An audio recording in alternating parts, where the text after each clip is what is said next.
तो बच्चों लोग इस क्लास में वो सीखेंगे कि ओवरलैपिंग का जो स्ट्रेंथ होता है उसको कैसे डिटरमाइन करना आपको। तो ध्यान देना,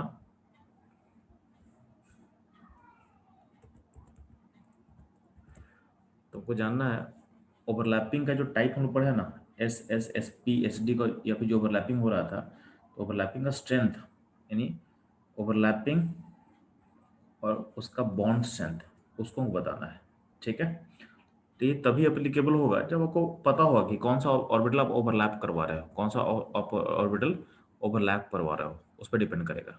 ठीक, तो ध्यान देना, बोला गया है कि बॉन्ड स्ट्रेंथ जितना आपका ऑर्बिटल छोटा होगा ना उतना बेटर ओवरलैप होता है। तो बॉन्ड स्ट्रेंथ कहीं ना कहीं आपके साइज ऑफ ऑर्बिटल के इनवर्सली प्रोपोर्शनल होता है। आपको पता है कि साइज ऑफ ऑर्बिटल किस पे डिपेंड करता है? तो सेल नंबर पे डिपेंड करता है। सेल नंबर जितना ज़्यादा हाई होगा उतना ही क्या होगा, आपका ऑर्बिटल का साइज क्या होगा, लार्ज होगा। ठीक है, तो वही यहाँ पे समझाया हुआ है कि bond strength is inversely proportional to shell number of orbitals. ठीक है, तो क्यों? क्योंकि सेल नंबर बढ़ाएंगे तो क्या होता है, सेल नंबर अगर यानी सेल नंबर मतलब प्रिंसिपल क्वांटम नंबर, सेल मतलब प्रिंसिपल क्वांटम नंबर, जिसको हम लोग स्मॉल एन से डिनोट करते हैं। तो स्मॉल एन अगर बढ़ेगा तो साइज ऑफ ऑर्बिटल भी बढ़ेगा, साइज ऑफ ऑर्बिटल भी इंक्रीज करेगा। तो साइज ऑफ ऑर्बिटल अगर इंक्रीज करता है तो इसका मतलब क्या होता है, कि आपका बॉन्ड का जो बॉन्ड स्ट्रेंथ का डिक्रीज करेगा। अब बॉन्ड स्ट्रेंथ डिक्रीज क्यों करता है? तो बॉन्ड स्ट्रेंथ डिक्रीज इसलिए करता है, तो ध्यान देना, उसके एग्जाम्पल को समझा सकते हैं। जब भी आप बॉन्ड का बात करते हो तो बात करता हूँ ओवरलैपिंग का। तो मान लेते हैं कि ये हो गया छोटा, अगर मानते हैं एस एस का ही बात करते हैं, एस एस ओवरलैप का। तो एस एस ओवरलैप में देखना कि अगर मान लेते हैं कि छोटा छोटा एस ओवरलैप कर रहा है आपस में, ठीक है, और एक बड़ा एस ओवरलैप कर रहा है, तो आप उस बड़े एस में देखोगे तो ओवरलैपिंग का जो परसेंटेज है वो चेक करना आपको, ओवरलैपिंग कितना फ्रैक्शन इन्वॉल्व हो रहा है। तो जितना बड़ा करते जाओगे ऑर्बिटल में उतना ही ओवरलैप का जो फ्रैक्शन है ना वो घटेगा। जैसे इसमें इतना एरिया ओवरलैप कर रहा है, इसमें एरिया कम होते जाएगा आपको, मतलब पूरे बॉडी के वॉल्यूम से जो फ्रैक्शन है घटेगा, आपको दिख रहा होगा। सिमिलरली बात करते हैं पीपी ओवरलैप का। तो पीपी ओवरलैप में अगर बात करते हैं ना, पीपी ओवरलैप का हम बात कर रहे हैं, तो छोटा ऑर्बिटल पी का यूज किए,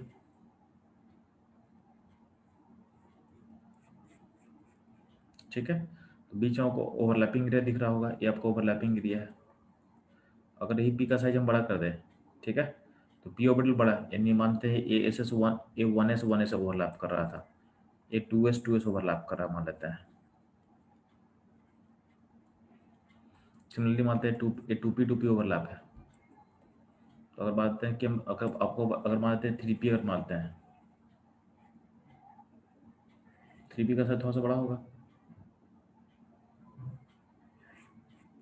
तो जितना साइज बड़ा होता है ना उतना ही जो ओवरलैपिंग का फ्रैक्शन होगा ना, अमाउंट, यहाँ पे देखो ओवरलैपिंग, तो पूरे दोनों ऑर्बिटल के लोब के अकॉर्डिंग देखो तो ओवरलैपिंग का जो फ्रैक्शन है पूरे पूरे वॉल्यूम के अकॉर्डिंग वो डिक्रीज कर रहा है। यहाँ पे ज़्यादा अंदर घुस सकता है, पेंट्रेशन हो सकता है। तो जितना छोटे से एक ऑर्बिटल होगा उतना ही आपका ओवरलैपिंग यानी जो बॉन्ड स्ट्रेंथ हो ओवरलैपिंग क्या हो बेटर होगा, और जितना ओवरलैपिंग बेटर होगा उतना ही क्या होगा, उतना ही आपका बॉन्ड स्ट्रॉन्गर होगा, क्योंकि अल्टीमेटली बॉन्ड स्ट्रेंथ डिपेंड करता है एक्सटेंट ओवरलैपिंग पे। आपका जो बॉन्ड स्ट्रेंथ है, आपका बॉन्ड स्ट्रेंथ यानी बॉन्ड से proportional to extent of overlapping. तो जितना आपका ओवरलैपिंग एक्सटेंट ज़्यादा होगा उतना बेटर होगा। सिमिलरली ध्यान देना, तो पी हो गया, एस हो गया, यानी एस एस ओवरलैपिंग हम समझा रहे थे, यहाँ पीपी ओवरलैपिंग हम समझा क्या रहे थे, जितना ऑर्बिटल का साइज बढ़ेगा उतना ही क्या होगा, आपका स्टैंड ओवरलैपिंग क्या होगा, घटेगा। तो ये होता है साइज ऑफ ऑर्बिटल के inversely proportional, size of orbital के इनवर्सली प्रोपोर्शनल होगा। चेक, और ध्यान देना, अगर बात करते हैं एस पी ओवरलैप, तो दो दो को हम कंपेयर करते हैं थोड़ा आपके लिए।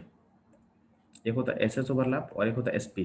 तो एस एस कैसा होता है जी, एस एस होता है एक फटली, यहाँ पे हम तीन को कंपेयर कर दें आपके लिए, एक एस एस ओवरलैप, एक एस पी ओवरलैप और एक पी पी ओवरलैप।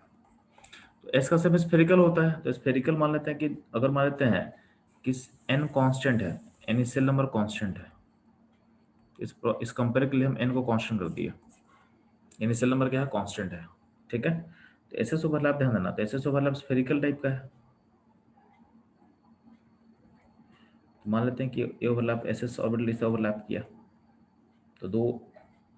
ठीक है, अगर एसपी का बात करते हो तो एसपी ध्यान देना, तो ये आपका एस हो गया और ये हो गया पी। तो पी का लोब चूंकि अंदर तक पेंट्रेट हो सकता है ना, ध्यान देना कि एसएस ओवरलैप से ज्यादा एरिया कौन, ज्यादा वॉल्यूम कौन ऑक्यूपाई करेगा, पी एसपी ओवरलैप, क्योंकि पी अंदर तक घुस सकता है, क्योंकि पी पी जो है उसका एक एक डायरेक्शन में, वन डायरेक्शन में ज्यादा तक उसका लोब फैला हुआ है। एस क्या है, एस पूरा यूनिफॉर्म है, यानी हम ऐसा बोल सकते हैं कि पी जो है, पी ज़्यादा डायरेक्शनल है, मतलब पी अपना एक्सटेंड किसी डायरेक्शन में फैला सकता है। अगर आप पीपी ओवरलैप का बात करते हो तो देखो, पीपी ओवरलैप अगर हम देखते हैं तो ध्यान देना, ये मान लेते हैं एक पी है और यहाँ पे दूसरा पिलर है, तो ये पीपी और ज़्यादा अंदर तक घुस सकता है। तो अब देखोगे तीनों में तुम अगर देखोगे तो ज़्यादा बड़ा एरिया कौन सा ओवरलैपिंग में दिख रहा है आपको, तो एक्सटेंट ओवरलैपिंग और कंपेयर करोगे तो एक्सटेंट ऑफ ओवरलैपिंग में ज़्यादा आगे कौन निकलेगा, तो आपको दिख रहा है कि पीपी ओवरलैप ज़्यादा बेटर है एज कम्पेयर टू एसपी, और सबसे कम क्या होगा एसएस में। तो जिसका ओवरलैप बेटर उसका बॉन्ड क्या होगा, स्ट्रॉन्गर। अब ध्यान देना, यहाँ पे जो भी ओवरलैपिंग है वो कैसा ओवरलैपिंग है, सिग्मा, क्योंकि सबका सब क्या है, सब में एक्सियल ओवरलैपिंग हो रहा है, तो सारा सिग्मा ओवरलैपिंग है। ठीक है, तो अगर आपसे पूछेगा कोई कि इसमें ओवरलैपिंग में, यानी इन इन तीनों ओवरलैपिंग में कौन सा बॉन्ड सबसे स्ट्रॉन्गर होगा, तो बोलोगे पीपी बॉन्ड सबसे स्ट्रॉन्गर होगा, पीपी सिग्मा सबसे स्ट्रॉन्गर होगा, फिर एसपी का सिग्मा सबसे स्ट्रॉन्गर होगा, फिर लास्ट में होगा एसएस का सिग्मा सबसे, उसका उसके बाद आएगा। तो ये चीज़ आपको समझ में आना चाहिए। अब इसी को ध्यान देना, ये आपके नोट्स में लिखा हुआ है तो उसको समझा दे रहा भैया आपको।